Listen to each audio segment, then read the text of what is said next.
Welcome to Arizona, the Grand Canyon State, the Copper State, in the home of the Sonoran Desert.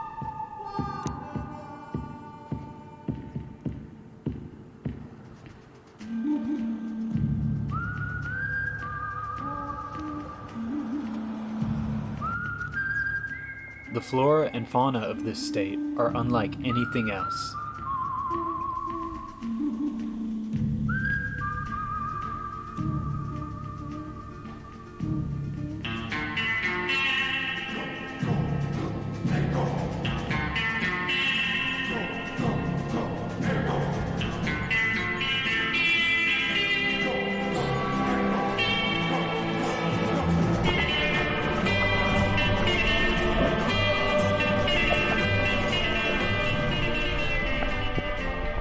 And if you're thinking to yourself, these animals are strange, just wait till you meet the people who study them.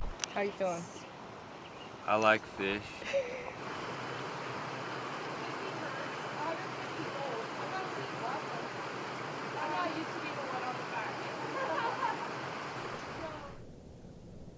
I know. Water is about the last thing you think of when you picture Arizona. But yes, Arizona does have some rivers. Not many, but their rarity makes them all the more precious. Possibly the most important river is the Colorado, providing water to millions of people across its basin. But for our fishy business, the Salt River, the Verde River, the Blue River, and Tonto Creek are where we're headed.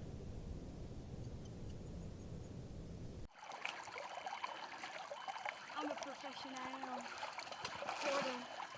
I know why people let me do this. I got something tiny.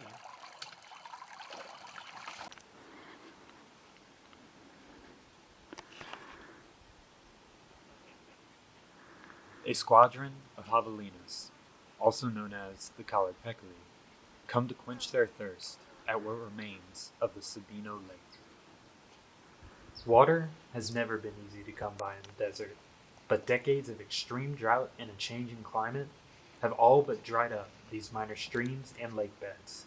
Thankfully, javelinas can get much of their water from their diet, so they can go days without needing a water source.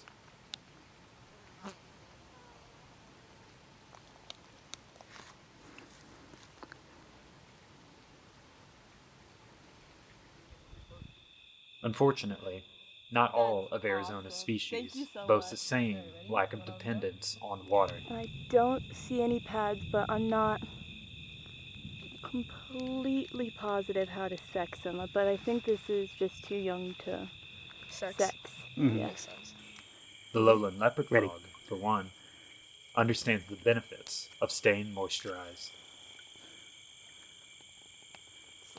Might be a look, dude. Even more dependent on a constant water source are the fish of Arizona. To this end, a less seasonal and more permanent water source is needed. A major lake, or perhaps a river. Alright, that would be like a tough fit. Oh yeah, that's more like it.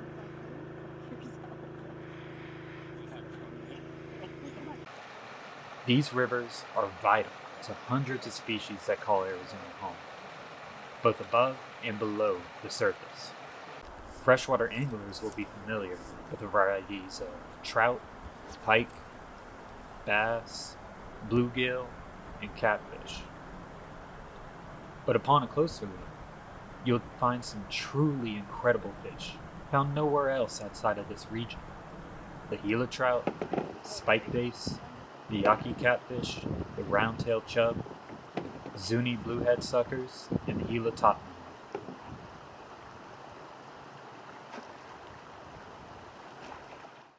But today, we're focusing on the Sonora sucker and the desert sucker, and the research needed to keep their populations healthy. But first, we gotta catch them.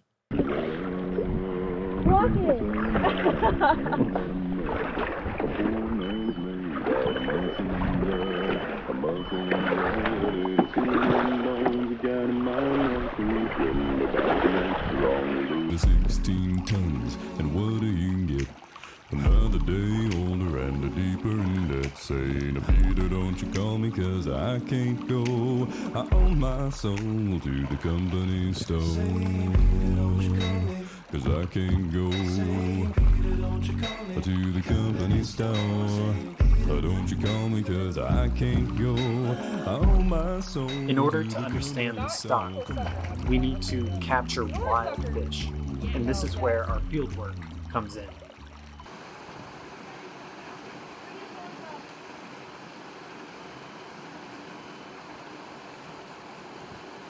Our main method of capturing wild fish is with the use of electrofishing equipment. Whether it's done from an electrofishing backpack or mounted to a raft, the concept is essentially the same. There's a source of electricity from either a battery or a generator attached to an anode end and a cathode end. One end goes into the water in front of you, and the other end goes in the water behind you. Once the electricity starts flowing, all fish within a certain area have their muscles spasm and are stunned for a short period. But don't worry, this does not kill them. This allows the other biologists nearby to scoop them up with nets.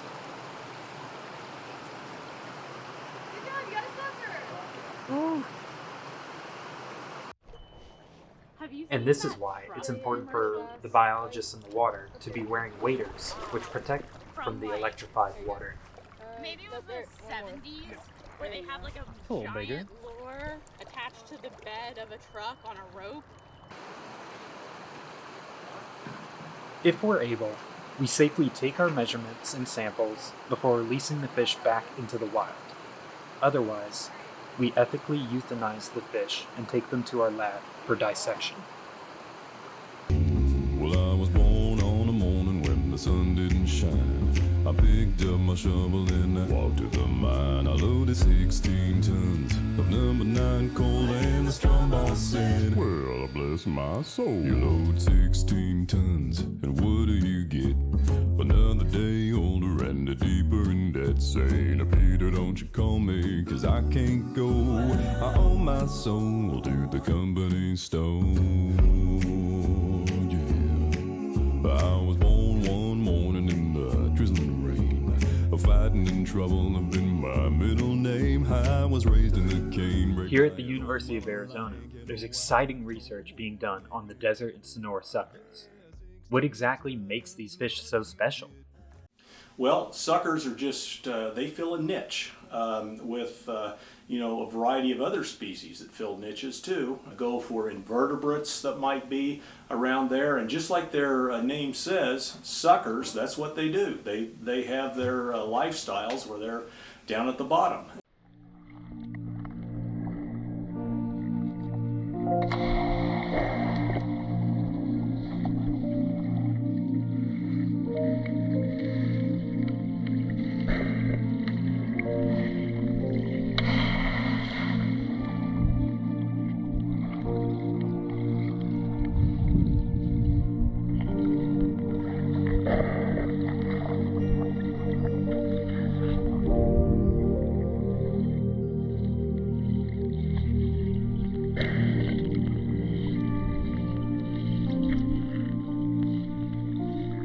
Suckers are members of the genus Catastomus, and the desert and Sonora aren't the only suckers in the southwest region, but they are the most common.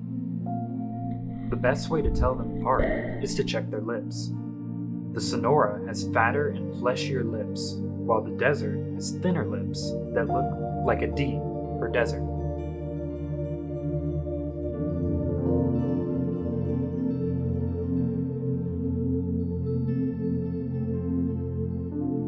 The purpose of this research is to understand the stock status of these fish, or in other words, the health of the population of wild Sonoran desert suckers.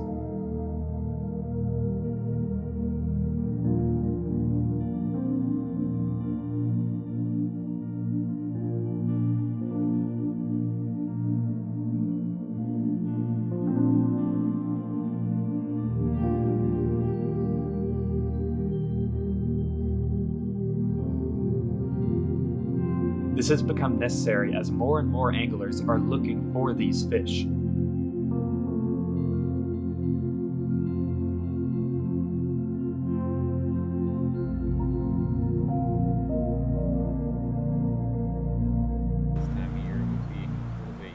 Why are fly fishers getting more interested in desert and Sonora suckers? Because they're really cool fish. They're a unique native pair of species to Arizona. They're tricky to catch, so it provides a challenge for folks, and then they also fight incredibly hard when hooked. A lot of the fishing for them, specifically on the Salt River here, is kind of sight fishing based. The water's clear, so you can see a lot of fish even if you don't get to catch them. So I think that has a lot of appeal for people. So we don't really know for sure how many people are actually coming out here on a day-to-day basis on the salt and fishing for these fish. We do have some creel data, but given that a lot of the fly anglers are more prone to wandering than your typical conventional gear anglers that hang out at the stocking sites, it's kind of hard to capture that info. But I will say from my own experiences out here on the river that I think it's an increasing number of anglers every year. I think more and more people are coming to fish for these every year. And how does research such as the stuff we're working on benefit these anglers? It lets them know more about the population. So as we learn more and we disseminate that information to the public, they in turn learn more about these fish. Sonoran desert sucker are a pair of species that historically don't have a ton of research that's been done on them. So I think a lot of anglers are also conservationists, and they're interested in these species for the sake of the value they provide to the ecosystem and not necessarily just the value of as a sport fish for them to catch. So general interest, I think, from fly anglers in life history traits of these fish is pretty high. And so I think once we start to report the data that we collect, people will be interested in reading about it. And here lies the issue that we face as researchers. There's so much information that we don't know about these fish. Information that is vital for understanding how this population works, how fast it can replenish itself, and what it needs to survive. Save the backpack.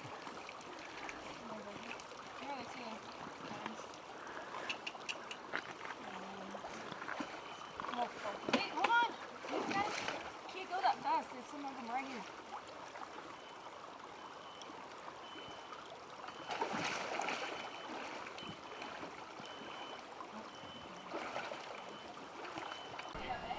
It's a big job, and that's why we work together. For instance, Taylor is working on rearing her own suckers to collect important data on the biology of these fish and how they reproduce. Okay, my name is Taylor Saucier, and I am a master's student at the University of Arizona. This is the Sonora sucker, so Catastomus insignis.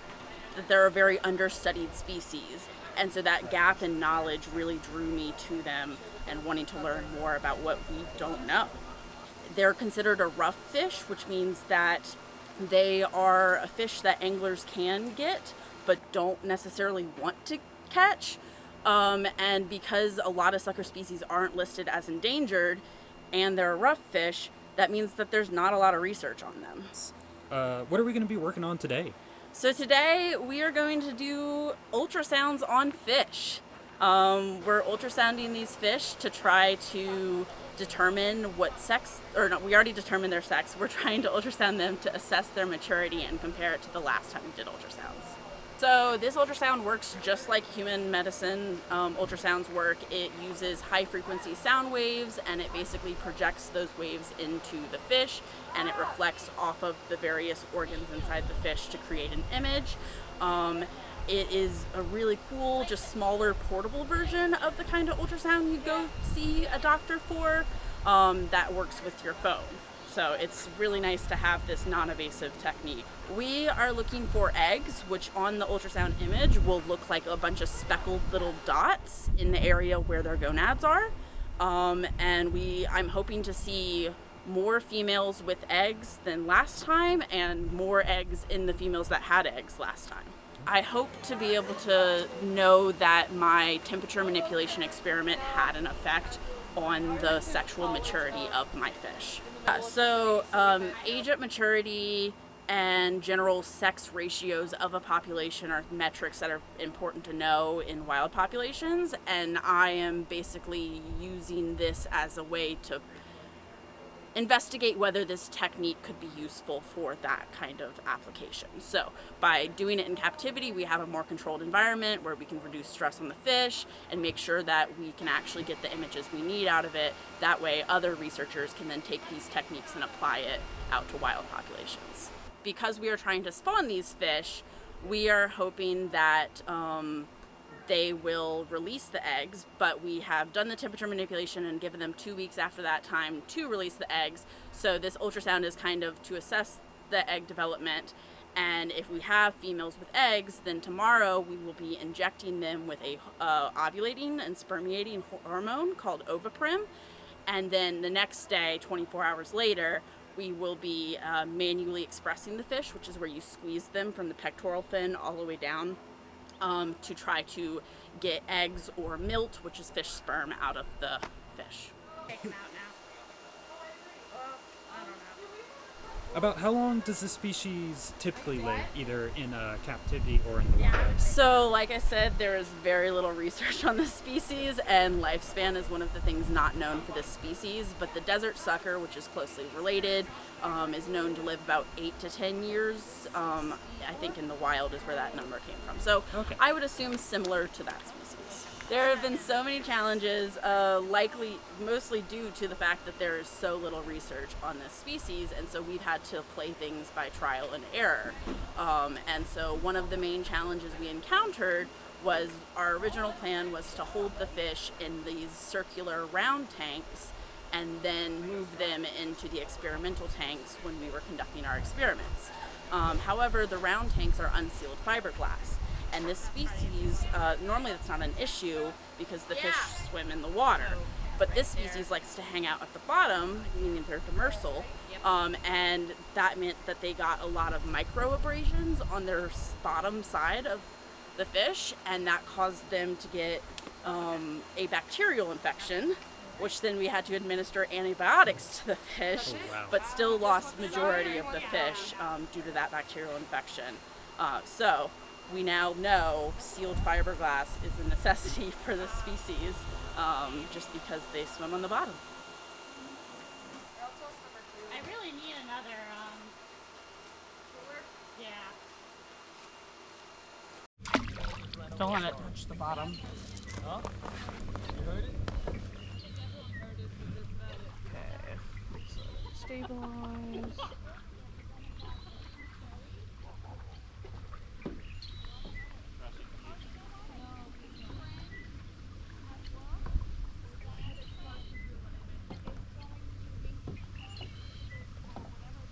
Okay. 13.52 DO and 12 Celsius. So more than the birdie. Yeah. Well, this way water's a lot more flowing. Like, I wasn't in the super flowing area. It's also warmer part of the day now. I've primarily been working with Regan on her age and growth study. Yeah, so my name is Regan Doss. I'm a master's student here at the University of Arizona studying natural resources, and I've been working on this stock assessment with the desert and Sonora suckers for a little over a year now. So a little background on a stock assessment. Basically, they are surveys that are used to target species in a specialized area, and they give fisheries managers information on the status and health of their stocks. So for our recreational fishery and my project, we do a mark recapture study with collecting individual data like length, weight, age, sex, and other demographic information that we can then use to calculate things like mortality, survival, population size, recruitment, and overall age and growth of the stock itself.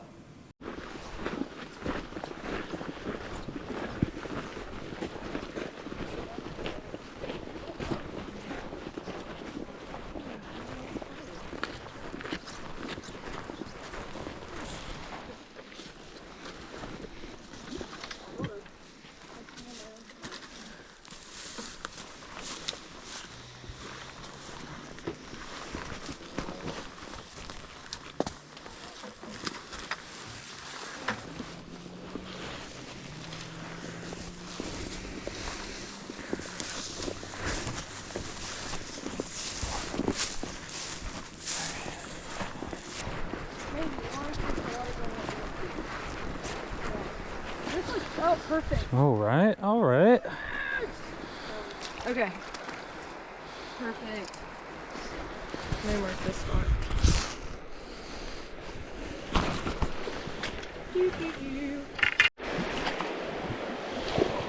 Ooh.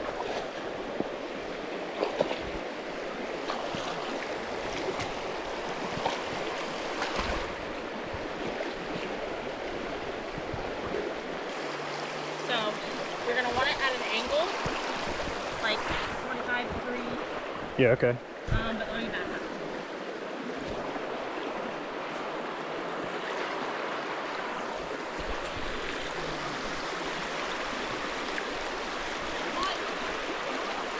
We're ready. 1, 2, and up. Oh, nope. Can you reach it? Alright. Mike, take like 4 steps back. Yeah, yeah. Oh. Okay, okay. Yeah. Backing up, backing up. Okay, how's that?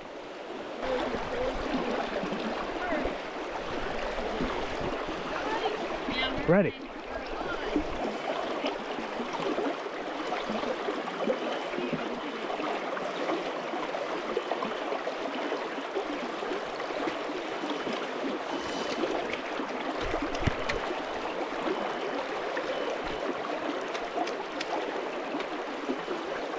How's the pressure on this right now? Is it too bad? It's similar to the last one. Okay. Yeah. Alright. Y'all ready? Yeah, we need help with that. Alright, so got it.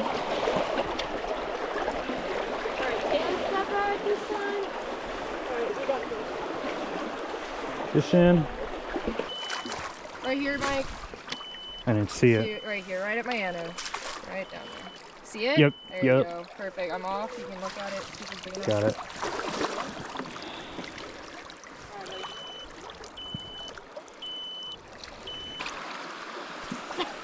Well, this is a desert. Damn. Yeah. So I thought it looked kind of deserty. Is that a kill for you? I don't know if there's a pit tag. So because they... Hey, do you think I could see if there's a pit tag with the ultrasound? Oh, absolutely. Okay. You got it.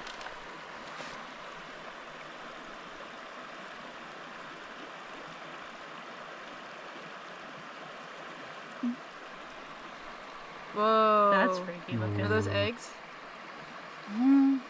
They look kind of big. I mean, but for 2 centimeters, right? Yeah. I don't know how big. Because we did a depth of 4 and they were just like speckles. Hamper. Hamper. Hamper.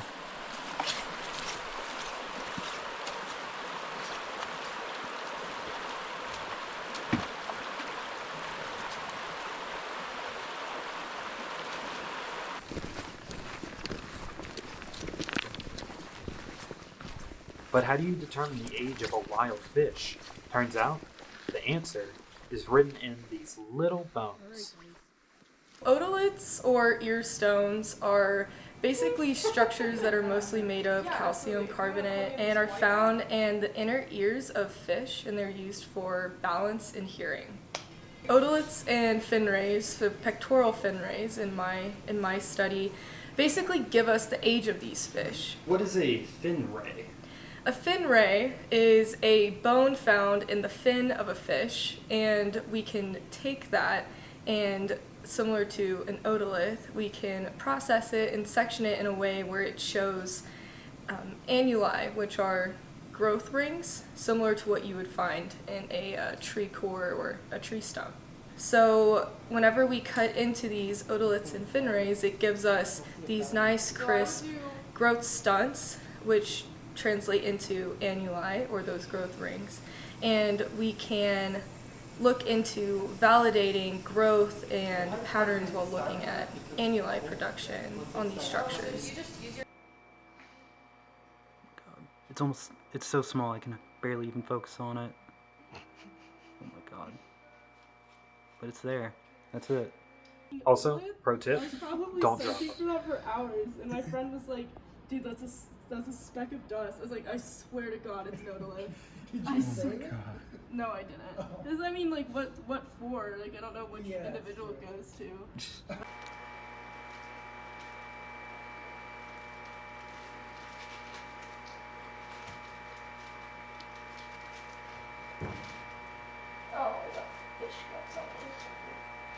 He's not really oval shaped though.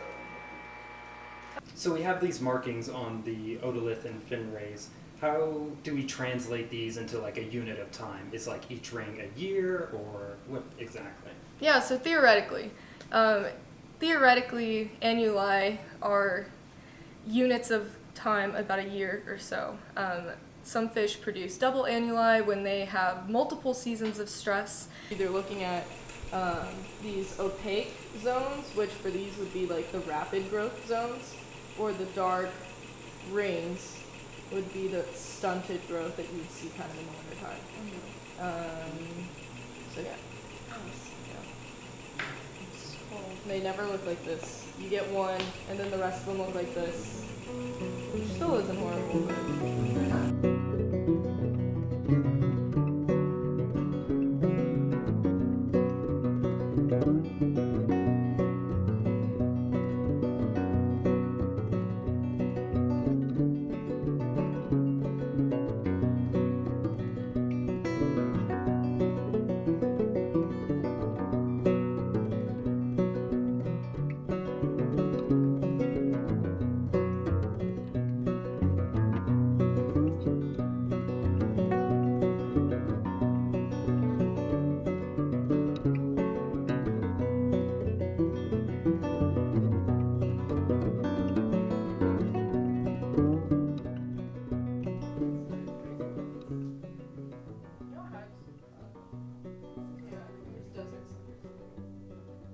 So the desert and Sonora sucker, and you can say this for all native fish in Arizona, but they're endemic to the Southwest, and they've evolved for thousands of years in our Arizona hydrology, the extremes, ups and downs that you would face in the natural rivers and streams. And it just makes them a really important part of Arizona's natural heritage. And the desert and Sonora suckers are also now growing in the interest of anglers. So you have this increase in people now interested in fly fishing or rod fishing for these native fish, which is especially involved in the lower salt and Verde rivers. So overall, you have these really awesome native fish that are becoming iconic on a recreational realm, but also they've been here for thousands of years and just serve as such a huge indicator of river and stream health and play a huge role in our aquatic and terrestrial ecosystems.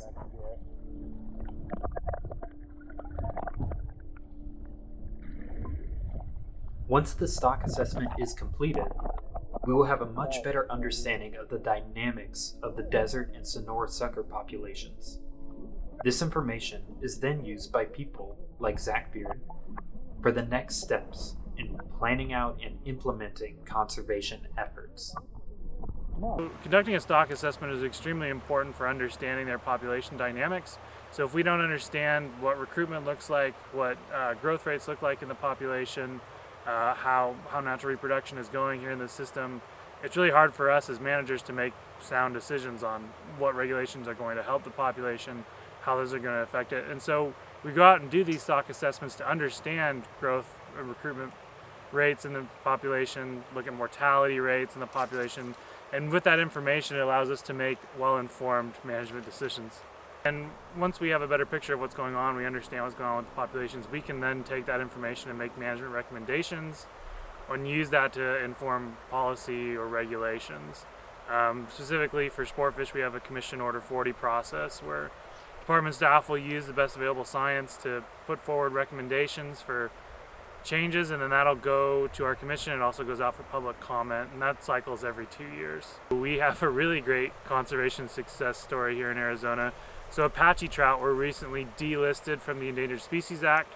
They're the first sport fish ever to be delisted from the act due to conservation, and they're also the first fish species here in Arizona to be delisted from the Endangered Species Act, and that was the work of a lot of different partners. I really want to shout out the White Mountain Apache Tribe, U.S. Fish and Wildlife Service, Apache Sitgreaves National Forest, and also Trout Unlimited, along with a lot of other different partners that all work together to make that story happen and get that fish to delisting.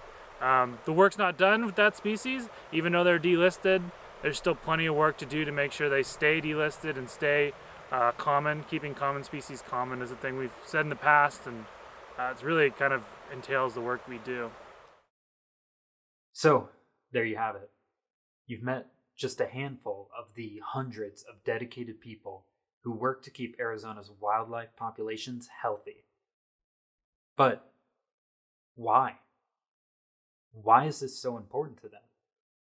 What possesses someone to spend all day working under the hot Arizona sun, collecting stinky fish, and do it all again the next day with a smile on their face?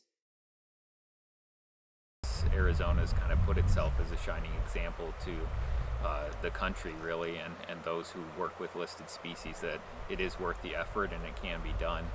I think it's easy to get lost in the day-to-day grind of trying to make conservation and delisting happen for species, and easy to kind of get into a mode where you don't really see the light at the end of the tunnel. But we've shown with Apache trout that light does exist, and it's possible to make it happen. So I'm excited. The small part that I played, I mean, having coming in October 23, I didn't really play much of a role in that, but I've been able to work with the individuals who did play a major role, and it's been inspiring. As someone who cares about native fish and native fish conservation, being able to even play a small part in that has been really special.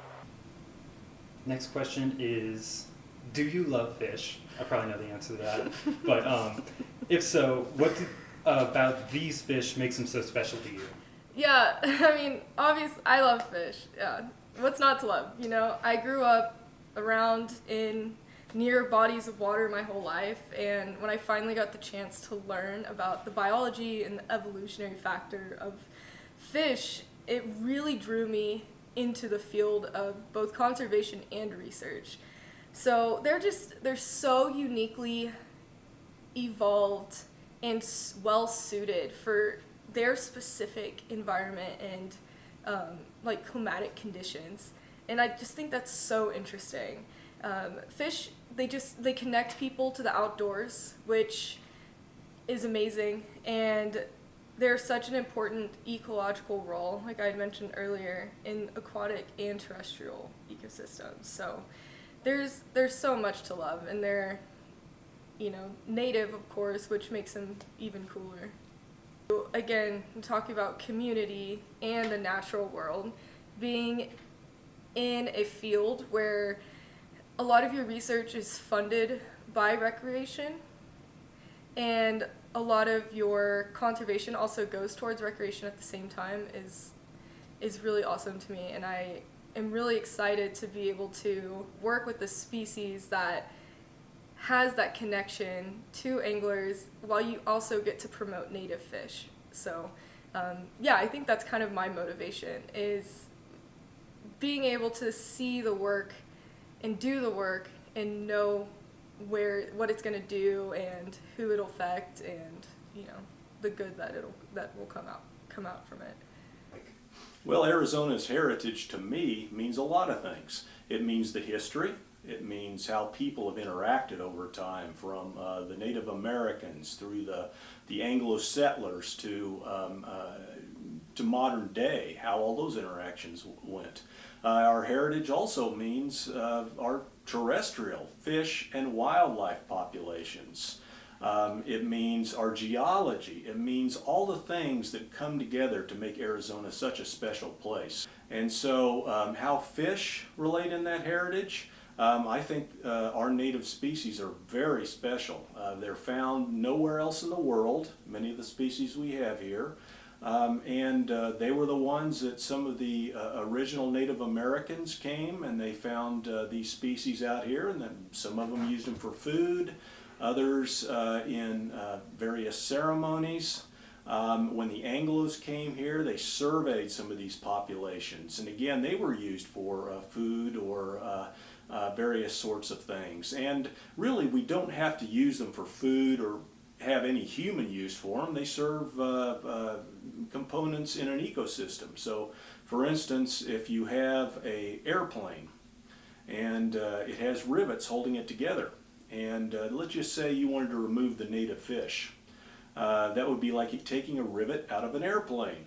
It may not have that much of effect if you take one out of, say, the ashtray or a seat, or it may have a lot of effect if it's at a rivet holding the wing on. And so we just don't know on the overall effect of what removing some of these fishes and wildlife that have been here for just eons would have on the natural ecosystem. We study them to figure out how we can improve human medicine, architecture, design of clothes.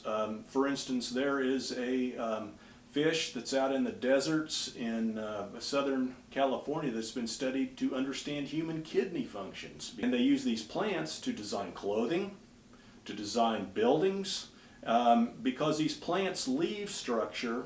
Just because of their structure, it's able to cool the plant.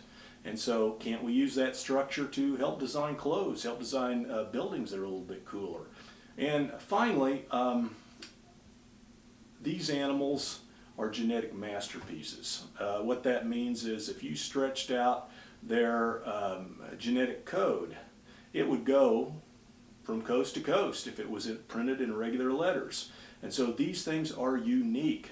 And people, let's just say it doesn't have any uses, doesn't contribute to the ecosystem that we can see that much, maybe not have a lot of historical benefit. So what use is it? Well, we might say the same thing on a great piece of art like the Mona Lisa. Does it have everyday use? No, it doesn't. Do people see it every day? No, we don't. But nobody would talk about bulldozing the Louvre to make room for a parking lot. So there are special things that maybe we haven't figured out what our interaction is with them yet, or haven't figured out what use they serve the ecosystem, that are nevertheless well worth preserving and considering as part of our heritage.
I would like to leave you with a quote from a philosopher who spent much of his life in the deserts of the Southwest, Edward Appel.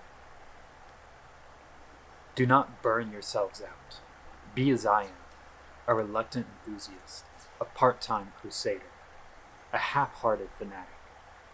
Save the other half of yourselves and your lives for pleasure and adventure. It is not enough to fight for the land. It is even more important to enjoy it, while you can, while it's still here. So, get out there and hunt and fish and mess around with your friends. Ramble out yonder and explore the forests. Climb the mountains, bag the peaks, run the rivers. Breathe deep of that yet sweet and lucid air. Sit quietly for a while and contemplate the precious stillness, the lovely, mysterious, and awesome space. And I promise you this much. I promise you this one sweet victory over our enemies. Over those desk-bound men and women with their hearts in the safe deposit box and their eyes hypnotized by desk calculators. I promise you this. You will outlive the bastards.